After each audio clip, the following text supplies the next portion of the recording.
سجدے میں جاتے ہیں مارکیٹ کا خیال ہوتا ہے کہ دکان بھی کھولی جائے گی. اللہ اکبر کیسے مزہ آیا. ایک سیب کھایا تھا تو نماز میں کھڑے ہوئے تو دل نہیں لگ رہا. اور وہ بھی سیب ایسا نہیں، ہم تو اس کے سامنے کھاتے ہیں، چوریاں کر کے کھاتے ہیں. ہم نے تو چوریاں کر کر کے دوسروں کو کھائی.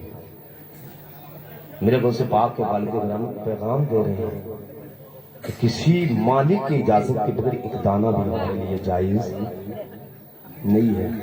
پھر ہم اگر دوسروں کی میڑیں کاٹ کر اپنے کھیت بنا لیں، دوسرے کی میڑ اور پانی کا پورا ڈرم اگر ڈال دیا تو پورا ڈرم خراب ہو گیا. تمہاری میڑ کتنا پیدا ہو جائے گا دوسرے کی کاٹ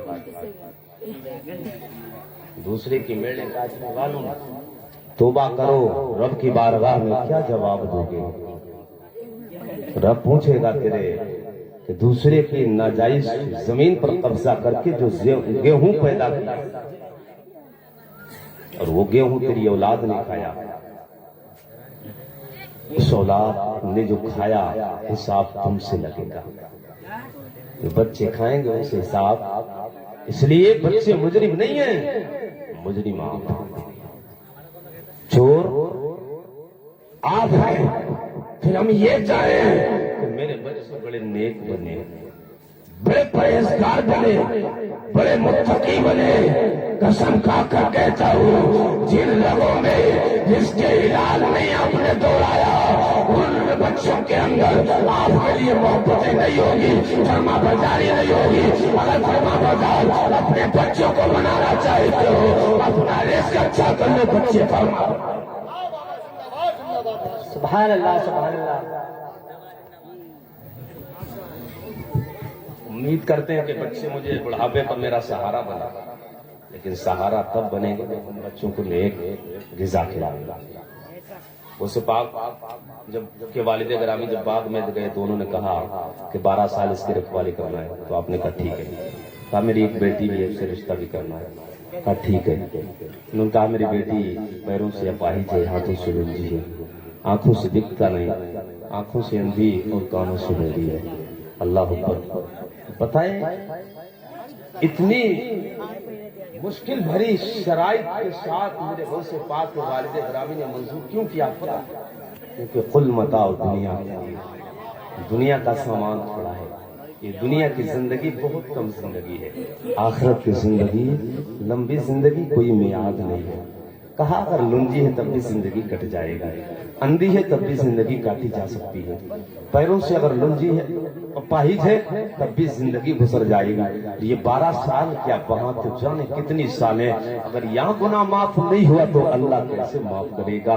اس لیے کہ یہاں پر مالک کی اجازت کے بغیر کھایا ہے، وہ بھی کوئی ایسا گناہ نہیں جس کو دنیا بڑا گناہ سمجھتی ہے. اس لیے بہتا ہوا سیب آ رہا تھا. لوگوں بوریاں کھانے والوں جو ہم ٹھیلوں پر رکھے ہوئے انگور کھا جاتے ہیں مالک کی اجازت کے بغیر. مزدور ہوتا ہے اور مزدور بیچارہ غریب انسان اپنی کمائی کے ذریعے محنت پورا دن کرتا ہے، ایک ایک دانے کو جوڑ کر 300 روپے کا انتظام کر کے اپنے بچوں کے کھانے پینے کا انتظام کرنے کے لیے لے جاتا ہے. جتنا رئیس ہوتا ہے، مالدار ہوتا ہے، دولت والا، وہ زیادہ بھاؤ تاؤ کرتا ہے. اور بھاؤ تاؤ کرنے کے ساتھ اگر اس نے 12 دیے 1 درجن تو اس میں سے 1-2 ایسے ہی ڈال لیتا ہے. یہ اس کی اجازت نہیں ہوتی، ایسی زبردستی ڈال لیتا ہے. اب وہ غریب انسان مزدوری کرنے والا وہ کچھ کہہ نہیں سکتا ہے، لیکن یہ دے کر چلا آیا. اسے یہ توفیق نہیں کہ اگر اس نے 40 بتایا تو 45 روپے دے دیں، 45 روپے دے دیں. بوڑھا انسان ٹھیلا لگائے ہوئے، چھوٹے چھوٹے بچے ہوں گے اس کے گھر میں، اس کے بچوں کو انتظار ہوگا بابا رات کے وقت میں آئیں گے، کچھ لائیں گے کھانے کے لیے. اسے یہ توفیق نہیں ملتی ہے. حضرت ابو صالح موسیٰ کے دوست نے وہ شرائط منظور کی، شادی ہو گئی. شادی ہو گئی. کہنے کا مطلب یہ ہے پیارے، باپ اتنا نیک ہے، ایک سیب مالک کی اجازت کے بغیر کھایا، اتنا لمبا سفر کر کے، پھر شرائط 12 سال باغ کی رکھوالی کی، درختوں میں پانی لگائے. ماں کتنی نیک ہے، پیروں سے اپاہج اس لیے کبھی گھر سے بلا ضرورت قدم باہر نہیں نکالا ہے، ہاتھوں سے لنگی اس لیے خلاف شرع کبھی کام نہیں کیا ہے، آنکھوں سے اندھی اس لیے ہے، غیر شریف بات کبھی آنکھوں سے دیکھی نہیں ہے، اور کانوں سے بہری اس لیے کبھی گانے نہیں سنے ہیں، کبھی غیر شریف بات کو اپنے کانوں سے نہیں سنا، اس لیے اندھی ہے، اس لیے اپاہج ہے، اس لیے بہری ہے، اس لیے زبان سے گونگی ہے.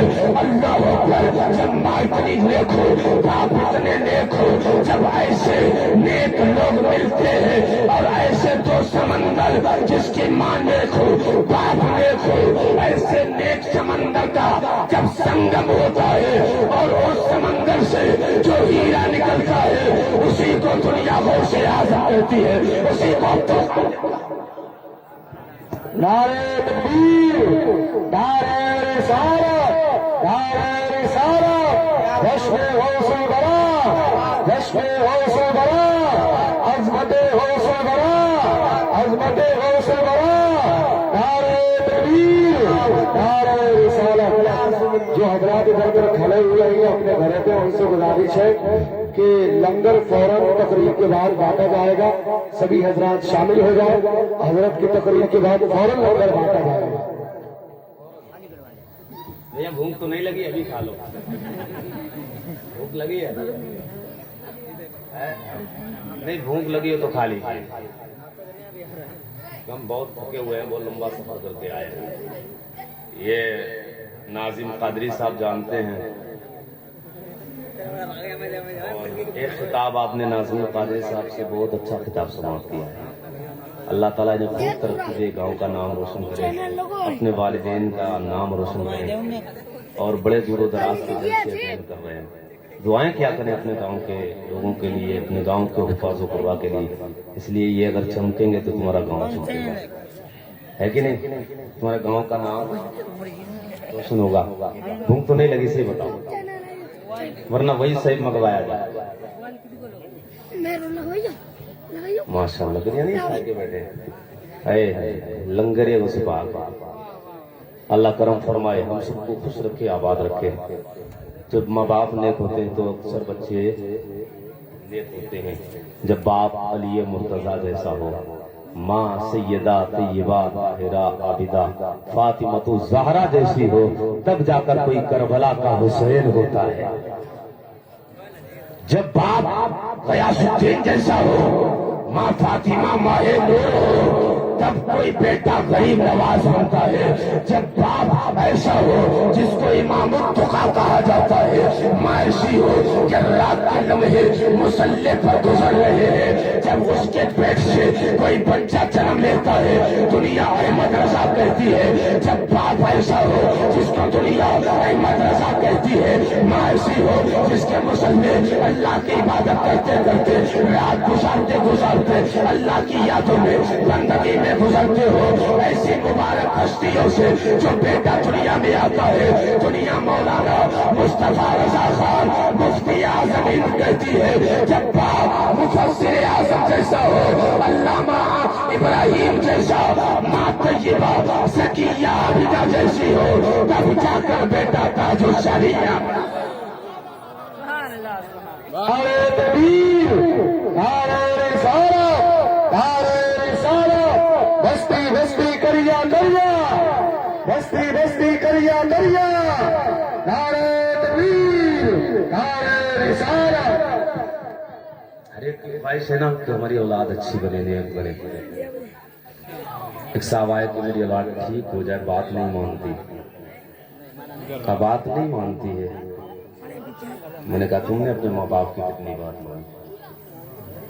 اگر تم نے اپنے ماں باپ کی بات مانی ہوگی تو آج تمہاری اولاد بھی تمہاری بات مانی. جیسا کرو گے ویسا بھرو گے. ماں باپ کو اگر تم نے ستایا تو ہماری اولاد جو آئے گی اس سے خیر کی امید نہ رکھا. اگر تم نے ماں باپ کا ہاتھ چلایا تو رٹ پھیرے گی تمہاری اولاد. دوڑا دوڑا کے ٹوٹے گی۔ اس کی وجہ یہ ہے کہ اللہ نے کچھ سزائیں دنیا میں رکھی، آخرت میں تو ہے لیکن اس کے ساتھ دنیا میں اس کی سزا۔ نمبر 1 ماں باپ کو ستانے والا، نمبر 2 اپنے اساتذہ کی بے ادبی کرنے والا، علماء کا گستاخ اور ماں باپ کا گستاخ، ان کو اللہ دنیا میں سزا دیتا ہے مرنے سے پہلے، اور وہاں جو سزا ہے وہ دنیا میں ان کی سزا رکھی گئی۔ غوث پاک گیلان کی سرزمین پر پیدا ہوا، قصبہ ہے گیلان، 470 ہجری ہے، اور اس قصبے میں آپ پیدا ہوئے۔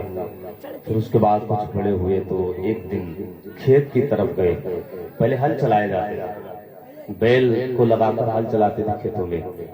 غوث پاک فرماتے ہیں کہ جب میں وہاں گیا تو دیکھا لوگ ہل چلا رہے ہیں، میں نے بھی ہل پکڑا اور چلانے لگا۔